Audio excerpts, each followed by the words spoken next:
brands hijack our memory, and maybe that's not a bad thing. You see, we think of our brains as something we can control. We have an expectation of our brain. We think that it's neat. We think that it's organized. We think that it's intentional. But in reality, it's totally different. Our brains are messy. They are emotional. They have sensory elements. And they are biased. We have so many things in our brains going on at the same time. Our brains keep what's familiar and forgets what not. And great brands, the brands who are successful in branding, know this trick, and they try to get a space in our memory in the best way possible. But if you ask, how do brands hijack our memory? Like, what's the process of doing that? Many of you might have this question like, is it even possible? Is it even something that brands do? But that's what we're going to take a look at today. There are many ways brands can hijack our memories, but today we're going to look at 4 common ways that brands can hijack our memory. First, repetition. Second, emotion. Third, sensory triggers. And fourth, nostalgia. All right? Let's start with something simple, repetition. Now, I want you to imagine this. By the way, we're going to do a lot of imagination, so please be with me. I want you to imagine this. You want to buy a toothpaste, a very simple thing, and you have gone to a supermarket to buy a toothpaste. And you are in the toothpaste section. You're scrolling through that area. You're probably on your phone. You're not paying too much attention. You're not actively engaging in buying a toothpaste, but you're just there. And suddenly, your hand stops at a point and picks up a red and white packaging. I guess most of us might have recognized that it's Colgate, right? Because Colgate is a great example of repetition. Because their design and their branding hasn't changed in decades. They have kept the same red and white color palette. They have that same font. And even the placement of the horizontal boxes in the supermarket is the same. You see, scientists call this the mere exposure effect. What do you mean by mere exposure effect? It means the more you see something, the more you start trusting it.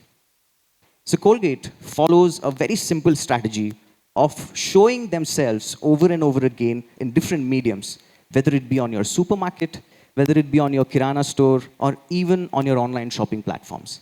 So the more you see Colgate, you start trusting them. You feel like, I've seen them enough, they might be safe, and a lot of people are using it, so I should trust this brand.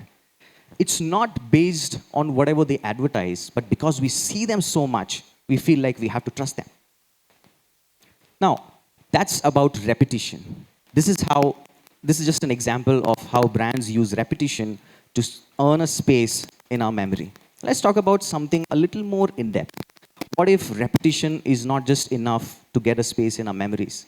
Let's talk about emotion. I want you to imagine this once again and ask you a simple question. How many of you remember the specifications of your first smartphone? I believe most of us have smartphones, right? But how many of us remember the exact specifications and features of our first smartphone? Probably 95% of us might not remember because we are normal human beings. The other 5% might be tech nerds. But let's not talk about them. Let's talk about that 95 majority. We don't remember the features and specifications of our first smartphone. But I bet you that you still remember the feeling that you had when you got your first smartphone. It might probably have been bought with your own money. Maybe someone might have gifted it to you. Or maybe what usually happens is elder siblings use their phones, and when they buy new ones, they pass it on to the younger siblings. Whatever that looks like, we still remember the feeling of owning our first smartphone. It's because there's a reason behind it. Our brains don't remember features, but they remember feelings. Our brains are wired in such a way where it's hard for our brains to get analytical data and store it, but it's easier for them to remember the feelings that we had. And that is the reason we remember the feeling of having and owning our first smartphone. And when I talk about feelings, there's one brand that does it very well. And it's one of my favorite brands, it's Apple. The reason why feelings work well as a successful branding is something that's very easily explainable through Apple. Now, when I talk about Apple, I don't want to talk about their logo or their ads because they're really good at it, but I want you to take through a journey of unboxing an iPhone. If you've bought an iPhone or if you've got any of the iPhone, even if you've not got it, I want to take you through the journey of unboxing an iPhone. So imagine you bought an iPhone, whatever model that is, and this is the box that you get with it. Now, once you start opening it, if ever any one of you have unboxed an iPhone, you know that there's a moment where once you open the box, there's a slight resistance to it. The box doesn't open as soon as you pick it up, but there's a slight resistance to it. The resistance is not too harsh for you to get frustrated, but it's very soft. And there's a pause between you opening that box and looking at that product. So there's a pause, there's a moment where you have not seen the product yet, but you feel that something exciting is coming. And Apple has designed that in a very deliberate way. It's not that Apple couldn't have just a flap and you could just open it, but there's a specific reason why these boxes are designed in such a way. Once you open that, everything that you see inside of it is very structured. Everything is in its place. Everything has its own, corners, and everything is consistent. It's all clean. It makes you feel like the money that you've spent might be worth it. And Apple deliberately designs all of this. It's not that there's just random decisions made, but it's deliberately designed in a way to make you feel something. So much so, the reason why I say so is now Apple iPhone unboxings has become a ritual more than just a process.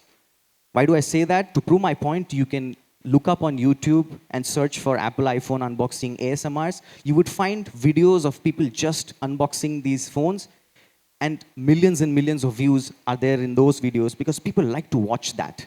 There's a certain feeling, there's a certain experience when you look at that. And that is how Apple designs their boxes to make you feel something even before you use their products. Even if you look at the Apple Store, if you have ever visited an Apple Store, does this look like a tech store? There's so much of broad daylight. There's so much of cleanliness. And you see so much of nature in it. You see so much of clean aesthetics in it. They're not shouting at you to buy their products, but it feels like they're calling you to something bigger. It feels like they're welcoming you. When you walk in, people are not trying to sell you, but they're actually trying to welcome you. All of this is designed in such a way that even before you use their products, you feel something that is so strongly embedded in your feelings that you never forget that. And as we saw, our brains are wired in such a way that we want to experience these feelings again. And even if you don't remember the features of your iPhone, you still want to go back to that feeling of owning something, which is why more and more people start using it over and over again, which has now turned into a status symbol. So that's how brands use emotions to get a space in our memories. Now, what if repetition and emotion isn't just necessary? What if you can impact our brains with just few sensory triggers? And that is what we're going to look at the third point, which is sensory triggers. Again, let's imagine this. You're sitting there in your sofa, in your bed, or in your chair, wherever that is, to watch something, to watch TV.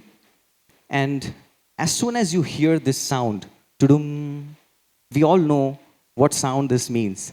Even before telling you what software or what website you have visited, you know that it is Netflix, right? Netflix has designed its experience in such a way that even before you log into their app, they have repeatedly made this sensory trigger so much that once you hear that tudum sound and once you see that Netflix logo, you know that you're going into a state of relaxation. You know that now you're going to chill. You know that now it's not about the stress that's happening in your life, but it's more about that relaxation that you will get while watching television.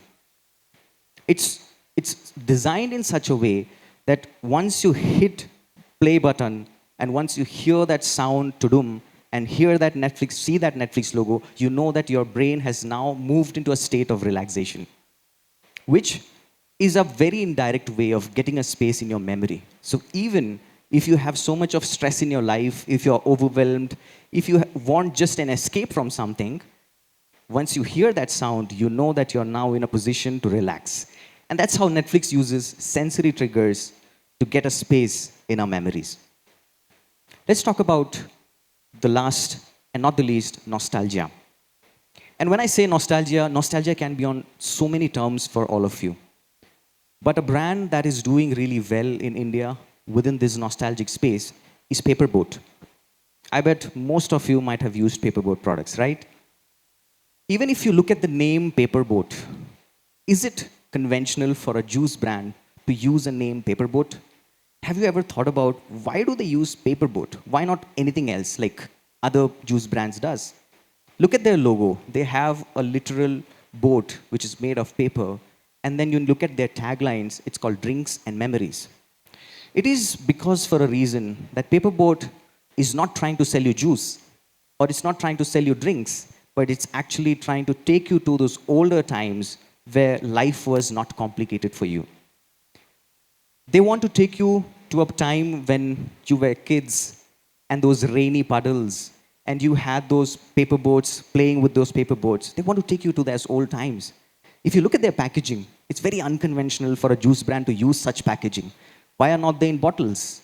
And if you look at their illustration, it's very unconventional, it's very playful. And even if you look at the flavor names, right? It's not blueberry currant, it's not Alfonso mango or any fancy names that other brands use. It's all the basic common flavors that we used to have back in our childhood. Amras, ampana, thandai, chili guava. All of these are flavors that probably our mother has made or we have had with our friends in some stalls or some shops. Because they want us, again, before you use their product, they want us to connect those old times to that nostalgic feeling so that you get positive interaction with the brand. I want to give you a few examples of the ads that they use. I don't know if you have paid attention to the ads that Paperboat uses, but notice something here. There's nowhere mention of how tasty their juices are or how beneficial their juices are. It's all about just nostalgic memories. The first one talks about something that we probably all can relate to, is a group of students are coming for group study, but 20 minutes in, someone starts talking about the recent superhero movie, ends up humming the little song. Something probably we might all have experienced. The other one talks about a girl sitting right next to her window in a rainy season and having that chai, which is a very relatable feeling. The same way, they also use emotional connections with our family members so that we can look back to those older times and have that nostalgic connection with Paperboat. Although, if you think about it, it makes no sense. Like, you could get Amras you can just make Amras at your home. But the brand wants you to connect them with a nostalgic feeling that when you use Paperboat, you think of those nostalgic moments. This is not just marketing. It's very strategically based emotional time travel. Because Paperboat wants you to look back at those old times, to remember those old times when life was simple for you. And when you drink Paperboat, you think of those memories rather than focusing too much on how the taste is, or how the features are, or how these juice can help you. So that's how Paperboat uses nostalgia to bring back our memories and earn a space in our memory. Now, we have taken a lot of information in. We started with repetition, then we moved on to emotion, then we saw sensory triggers, and then at last we saw nostalgia. I want you to now pause and just wait for a moment. Does it all feel a little manipulative? Like you picked up a toothpaste without even selecting or looking for something. A tech brand made you feel something with just his box, with just silence. And you have been thinking about your good old times when you're drinking a juice packet. Like, any of this sound, manipulative in a very negative way? But when we say the word hijack, it's a very negative term. We connect it to a very negative emotion. Like, when someone hijacks you, they want to forcefully make you do something. They want something from you that you're not ready to give. But in the world of branding, it's not just hijacking, but it's very smart placement. where brands smartly place themselves within your lives in a way that even you don't know, and subconsciously they are trying to take a space in your memories. We saw that we choose products based on emotions and feeling and nostalgic memories. But branding at the end of it is not about the product, but it's about what the product means to you. Because if you look at it in such a way that Colgate is not just cleaning your teeth, but is actually representing safety for you. You see that so many people use it, so many people recommend it, so you feel safe. And that's the reason you keep going on and buying Colgate. Apple is not just selling devices, but they're making you feel creative. They're making you feel like you're in control. Netflix is not just a streaming service, but it gives you escape. It gives you a space that feels entirely your own. When you watch Netflix, you don't care about anything else. You just want to engage yourself in that. And lastly, Paperboat is not just quenching your thirst or giving you good juice, but it reconnects you with who you were before life got complicated. And good brands, the ones that live in your mind, that have your space, that have a space in your minds, are there because they understand you. They understood your habits, they understood your hopes, and they understood your memories. And they acted on it with care and compassion. That is what separates good brands from bad brands. Because good brands care about you and smartly place themselves in your memories so that you never forget them. We like to think that we buy with logic, data, and comparison. When you're going to buy a new phone, you think that you will compare a lot of data and then you find the best one for you. But science says otherwise. It says that we buy with feelings, we buy with memories, and we make decisions. We stay with brands and we stick with brands for stories.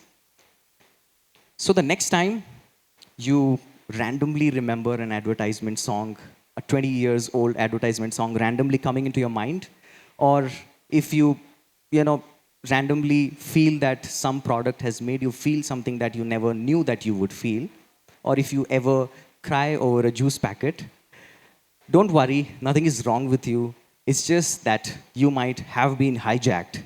And just maybe, you enjoyed the whole ride. Thank you very much.